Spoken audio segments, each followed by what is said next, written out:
Isang mapagpalang araw at gabi po sa inyong lahat. Mega love shoutout po diyan sa mga solid supporters ng EDSI, mga silent viewers at mga OFW po natin dyan.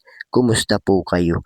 So yun, ngayon nga po ay may bago na naman tayong pag-uusapan at tatalakayin patungkol nga po dito sa EDSI natin mga kalingap. So Beyonce at Papa Eds may bagong pasabog sa mga viewers at sa vlog ng EDSI may dapat po ba tayong malaman? Kaya sabay-sabay po nating alamin at talakayin ngayong gabi mga kalingap. Pero bago po yan, kung bago ka pa lang sa aking munting YouTube channel, palike, share, and subscribe na rin po. At pakipindot na rin po ng notification bell para lagi po kayong updated sa aking mga video.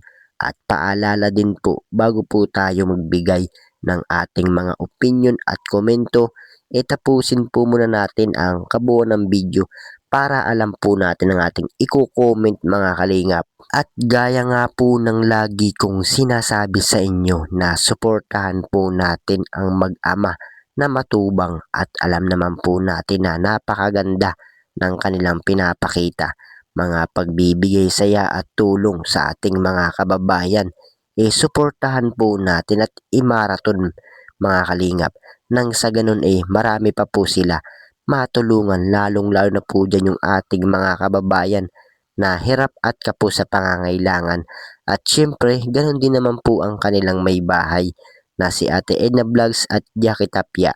Huwag po sana tayong magsasawang sumuporta sa kanila mga kalingap. At so yun na nga po, may dapat po ba tayong abangan ngayon sa EDSI? At EDSI po natin may bagong pasabog sa mga viewers at vlog ng EDSI. May dapat po ba tayong malaman? Kaya sabay-sabay po nating alamin ngayong gabi mga kalingap. Pero bago po yan, sa kabilang dako po muna tayo mga kalingap. Pag-usapan po muna natin ang EDSI at sa mga nangyayari ngayon sa kanila. So Beyonce po natin nangunguna pala sa kanilang klase at kalingap proud sa ginawa ni Beyonce. Pero talagang kung iisipin nga po natin mga kalingap, talagang nakaka-proud nga po itong si Beyonce natin at dahil sa maraming pagsubok at problema ang pinagdaanan talaga niya talagang pinapakita pa rin po niya na patuloy pa rin po siya sa kanyang pag-aaral mga kalingap. At pinapakita po talaga niya sa atin na hindi po talaga sinasayang yung binibigay na suporta po natin sa kanya. At nagpupursige nga po itong si Beyonce sa kanyang pag-aaral mga kalingap para nga po makapagtapos ng kolehiyo at makahanap nga po ng magandang trabaho at makatulong po siya sa kanyang magulang at mga kapatid. At dahil natuwa nga po itong si Kalingap Rab sa ginawa ni Beyonce, magsisimula na nga po ang pagbablog sa YouTube channel ni Beyonce. So talagang mas pinapaganda pa nga po ni Kalingap Rab yung plano ni Beyonce na magsumikap at maabot ko nga po yung kanyang mga pangarap. Kaya tanging hiling ko nga po sa inyo mga kalingap suportahan po natin si Beyonce sa kanyang mga pinaplano at sana po hindi po mawala yung ating suporta sa kanya.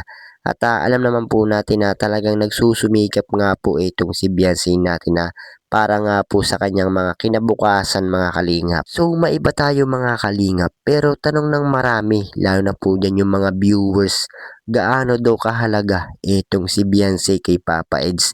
At nakikita daw po nila na pagkatapos ng vlog hindi na nga daw po nagpapansinan itong EDSI. So alam naman natin na si Beyonce at si Papa Eds nga po isang love team para sa kalingap. At nakikita naman po natin na talagang napaka-sweet nga po nila pag sa vlog nga po mga kalingap. Pero malay po natin kung ano nga po yung kanilang totoong relasyon at EDSI nga lang po talaga ang makakapagsabi ng mga tanong ng marami kung talagang tunay nga ba ang relasyon nila at mahalaga ba itong si Beyonce kay Popeyes natin mga kalingap. Pero marami ang nagsasabi na bagay po talaga ang EDSI kung sa love team ang pag-uusapan at maging sa tunay na buhay mga kalingap sinasabi nila na bagay po talaga ang EDSI natin. At sinasabi naman ng iba na scripted daw ang EDSI at sa love team lang daw sila bagay at nakikita daw nila at alam naman daw nila na pakitang tao lamang daw itong EDSI natin pagdating sa vlog mga kalingap.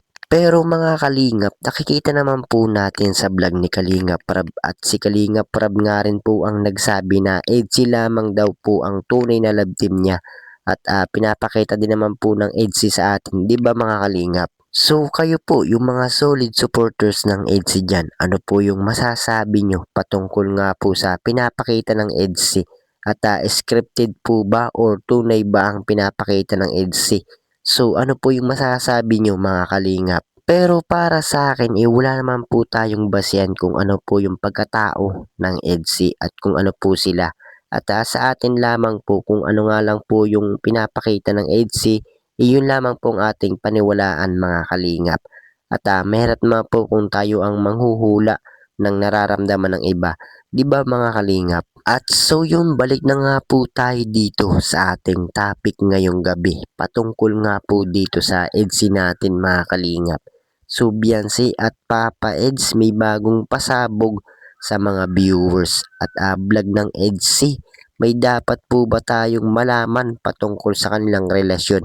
Kaya sabay-sabay po nating alamin ngayong gabi mga kalingap. So gaya nga po ng sinabi ko noon na may pinaplano etong EDSI sa kanilang vlog. Lalong-lalo na nga po etong si Beyonce natin at kung natatandaan nyo nga po nung nag-prank etong si Papa Eds natin kay Beyonce, talagang nakita po natin yung sobrang pag-aalala ni Beyonce kay Papa Eds natin mga kalingap. Kaya ang ending nga po mga kalingap babawi nga po etong si Beyonce kay Papa Eds natin at talagang magugulat nga daw po etong mga viewers ng EDSI sa ipapakita ng EDSI natin ngayon.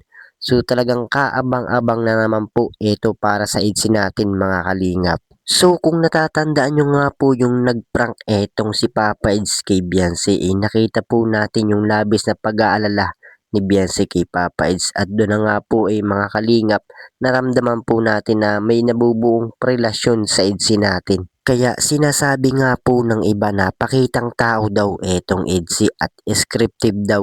So dun pa nga lang po sa pag-prank ni Papa Eds kay Beyonce, nakita na nga po natin na talagang nagmamahalan nga po etong EDSI at pinakita po talaga ni Beyonce kung gaano nga po niya kamahal etong si Papa Eds natin mga kalingap. Kaya tanging hiling ko nga lang po sa inyo mga kalingap, huwag po tayo magsasawang sumuporta sa EDSI natin.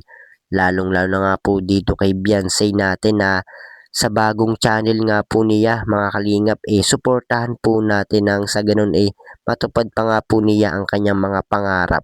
At yun lamang po, maraming salamat sa inyong panonood. Hanggang dito na lamang po, hanggang sa muli mga kalingap.